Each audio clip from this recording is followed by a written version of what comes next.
لله وحده والصلاة والسلام على من لا نبي بعد عما بعد أعوذ بالله من الشيطان الرجيم بسم الله الرحمن الرحيم يا بني لا تشرك بالله إن الشرك لظلم عظيم عن جابر رضي الله تعالى عنه قال قال رسول الله صلى الله عليه وسلم من مات يشرك بالله شيئا دخل النار ومن مات لا يشرك بالله شيئا دخل الجنة.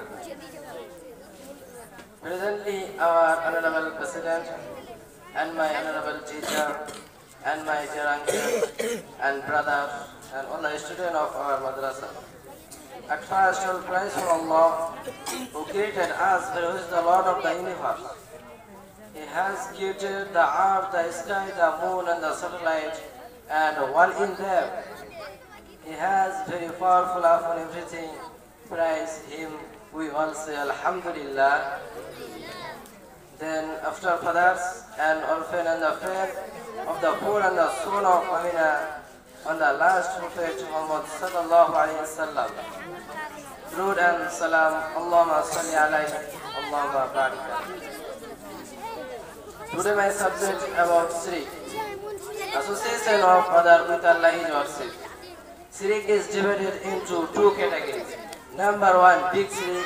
Number two, small shirk. Big shirk, that means establishing partner with Allah, such as idol worship, stone worship, fear worship, ask for something from peace. These are big shirk. Shirk is the greatest sin in the world. Allah said in the Holy Quran, Surah Luqman, ayat number 30, Ya bunayya la tushriku billah, inna shirka la zulmun azim. Luqman Hakim told him, son, oh my son, do not associate any Allah Ta'ala is a grievous wrong. Allah said in the Holy Quran, Surah An'am, ayat number 88, وَلَوْ أَسْرَكُوا لَحَبِطَ عَنْهُمْ مَا كَانُوا يَعْمَلُونَ. If they had associated other with him, surely he and all have been all they did. Allah said in the Holy Quran, Surah Nisa, ayat number 48, Inna Allah la yaghfiru an yushraka bihi wa yaghfiru ma duna dhalika liman yasha. Allah does not forgive that compared, described to him, lay him on out wills if he plans.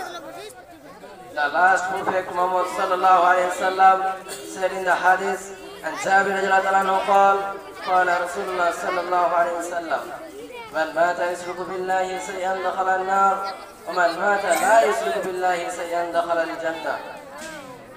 Jabir radiallahu anhu reported that Allah's messenger said, he who is a polytheist will enter hell and he who is a polytheist will enter paradise. May Allah grant us a success in escaping from this shirk. Tell all people, Allahumma ameen.